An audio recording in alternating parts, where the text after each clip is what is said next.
Sir वो हमें जळगाव जामत वाले धावड़ा डिंक का एटलीस्ट 500 केजी देते हैं।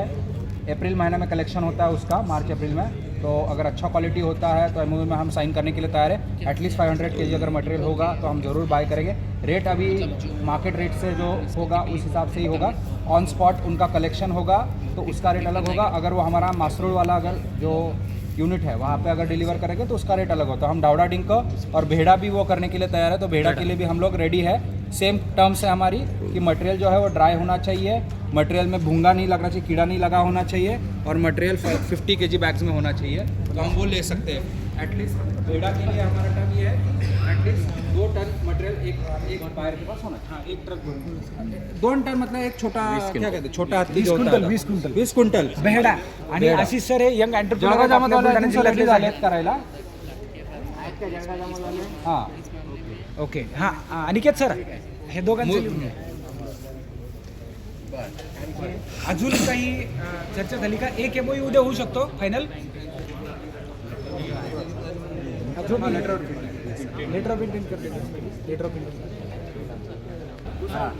मोरिंगा प्लांटेशनसाठी जे इंटरेस्टेड आहेत त्यांना बी देण्यापासून ते पुन्हा रिटर्न बायबॅक घेईपर्यंत सगळी प्रोसिजर आपण देतोय. त्यांना फार खतं वगैरे सगळं शेड्यूल त्यांना देतोय. त्यांना जर वेळ असेल तर आपण त्यांना इन्व्हाइट करतोय आपल्या शेतामध्ये बघण्यासाठी देखील की काय पद्धतीने गोष्टी करायच्या त्या. आणि तसं जर झालं तर आपण त्यांच्याकडनं बायबॅक देखील करतोय. रेट मार्केट रेटप्रमाणे असेल किंवा मी त्यांना फिक्स असेल तर मी फिक्स रेट देखील त्याच्यामध्ये 100 मी युजली घेतो. सरांनाही माहीत आहे. तर मी खास आता एवढ्या लांब आलं तर मी एक 5 रुपये अजून वाढवून देतो. मी 105 मी त्यांना डायरेक्ट जागेवरती घेतो. फक्त याच्यामध्ये एक गोष्ट आहे, जर लीफ ड्राय लीफ जर समजा 5 टनापेक्षा जास्त जर क्वांटिटी असेल तर ट्रान्सपोर्टेशन खर्च माझा असेल. 5 टनापेक्षा जर कमी क्वांटिटी असेल तर मात्र ट्रान्सपोर्टेशन मला पोच द्यावा. तर ह्या गोष्टी आहेत. दुसरं सरांसोबत माझं अश्वगंधा साठी बोलणं झालेलं आहे. माझ्याकडे एक स्ट्रॉंग सप्लायर आहे 50 ते 60 टनाचा, जो आपल्याला रेग्युलरली देऊ शकतो.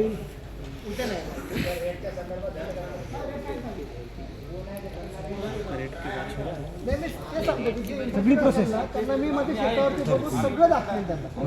आपण एक दिवसाची कार्यशाळा अनिकेत सर हे दोघांचे लिहून. आणि उद्या आपण जे आहेत ना, जे काही पिकांची चर्चा आज करतोय ती थोडक्यात माहिती उद्या तांत्रिक माहिती आपण उद्या 20-20 मिनिटाचे तांत्रिक सत्र ठेवलेले आहे. त्यामध्ये जेव्हा शेवगा पानासाठी अशी चर्चा येईल ना, तेव्हा 3 ते 4 मिनिटात ते कसं करायचं, त्या झाडाच्या लागवडीपासून किती बी लागतं की बाबा 4 किलो बी लागतं आणि किती आपल्या सायकल वर्षभरात 4 कापण्या होतात, ही माहिती जी टेक्निकल आहे ही उद्याच्या सत्रात मिळणारच आहे तुम्हाला. त्या गोष्टी मी सगळं सांगेल तुम्हाला. किंवा जर नाही अजून काही शंका असतील तर मी जेव्हा आपल्याला तुम्ही मला कॉन्टॅक्ट करा. कार्ड मी सगळ्यांना दिलेले आहेत. आपण एक दिवसाचं स्पेशल सत्र भरूया. तुम्ही डायरेक्ट शेतात या आणि शेतातच जागेवर दाखवा. अनिकेत सर आणि बात हुआ है बनारस वाले डॉक्टर अभय सिंह पलसी वाले वो उन्होंने बोला अर्जुन साल है मेरे पास, तो मैंने कहा दे दीजिए. हाँ अपने जंगल में है ना, अर्जुन साल तो है अपने जंगल में. डॉक्टर अभय सिंह कोई बनारस से थे. नहीं बनारस वाला तो कोई है ही नहीं. कोण यांना भेटले? अर्जुन साधाडा नावाचं झाड असतं, त्याची सालीसाठी कोणी बोललंय त्यांच्याबरोबर आता? सातपुड्यामध्ये आहे ते झाड. नदीच्या काठी. झारखंड से और बनारस से थे वो. अच्छा नहीं अभी नहीं है. ठीक आहे. BMS आणि गोखरू कधी बनले. पाणी धरून नाही ठेवणारे पाहिजे, वाळसर जमीन पाहिजे, एकदम हलकी जमीन पाहिजे, जिथे बाजरी किंवा पाणी एकदा दोनदा दिलं तर पीक निघून येईल. 120 दिवसात आपल्याला पीक काढायचं आहे, बरोबर का नाही? वाळू असलेली किंवा एकदम मुरूम असलेली जमीन पाहिजे, हलकी जमीन पाहिजे.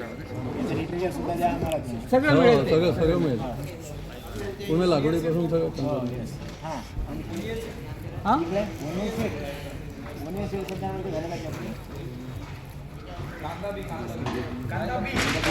कांदा बी तर हिवरकर कुठे गेले वाटतं. आमच्याकडे भरपूर आहे संग्रामपूरमध्ये.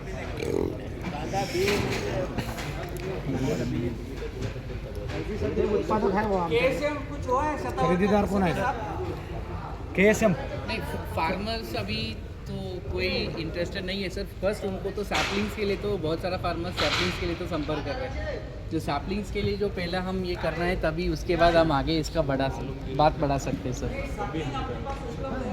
नहीं उपलब्ध अभी नहीं है सर। अभी हम यहाँ हमारे साइंटिस्ट को भेजेंगे, साइंटिस्ट यहाँ ट्रेन करेगा, फिर फार्मर्स करेगा सर। इस मॉडल को ही तो अपन स्केल कर सकते हैं सर। हां, यांचं काय माहिती का, यांना एक 100-200 एकराचा एखादा फार्मर प्रोड्युसर कंपनी तयार असेल तर तुम्हाला ट्रेनिंग देऊन, बियाणं देऊन, तुमच्याकडं रोपं तयार करून मग पुढे तुम्हाला घेऊन जाणार ही कंपनी सगळं। त्याच्यासाठी ट्रेनिंगचा खर्च ते करतील, बियाचा खर्च ते करतील, त्या कंपनीला आणायची जबाबदारी आमची असेल इथे। फक्त तुमची जर तशी तयारी असेल की आम्ही रेडी आहोत 100-200 एकर तुमच्याकडे परिसर तयार असेल असा देण्यासाठी वगैरे, तर त्यांचे, कारण त्यांना 10-20 एकरात करून चालणार नाही। 100-200 एकराचं जर एरिया असेल कुठल्या तालुक्यात एखाद्या गटाकडे, तर आपल्याला त्यांच्याबरोबर पुढे, कारण त्यांचं 200 एकर 500 एकर 1000 एकर असंच पाहिजे त्यांना, कारण त्यांचं ऑलरेडी राजस्थानमध्ये 2000 एकरामध्ये काम चालू झालेलं आहे। इथे महाराष्ट्रात संभाजीनगरला 200 एकरात काम चालू झालेलं आहे शतावरीचं। तर असं त्यांना मोठ्या स्केलला पाहिजे। तुम्ही आज नाही उद्यापर्यंत सांगितलं तरी चालेल।